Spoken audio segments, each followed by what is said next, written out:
Qaranglar, 1 million 400 ming so'mdan Shohona darvoza. Samarqandlik akalar, nima laqib tashlayapsizlar? Buni qarang, 47 millionga Samarqandga ketyapti ekan.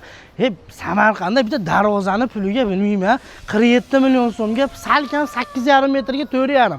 Samarqandga ketyapti ekan. Bittadan like bosinglar. Haqiqatda darvozani ishqibozlari Samarqanddan bo'ladi. Bunisi ham Samarqandga ketyapti. Bu 25 million 600. Undan tashqari shtampovka o'zimiz bor. Qaranglar, 8 million so'mga dastlabki ustanovkasi ichida. U narigisi bardovisi bo'ladi. Uni ham narxi qaranglar, 1 million 400 ming so'mdan boshlanib tevaga qarab ketaveradi. Arzon bas, bular qimmat, lekin buni alohida o'zini egasi bo'ladi. Ya'ni bu akamiz ko'rib turganlaringdek Shohona darvoza yasanglar, ya'ni eng asosiysi zo'r narxlarda, zo'r garantiyali qilib yasab berishadi. Mana shu ko'rib turganlaringlar ham juda ham arzon, 20 million so'mga dastlabki ustanovkasi ichida. Telefon qiling, Diyoruzda oldim. Aksiyali darvozangiz razmeri necha deng, agar tushib oladigan bo'lsa, uyingizga dastlabki ustanovkasi 20 million ichida bo'ladi.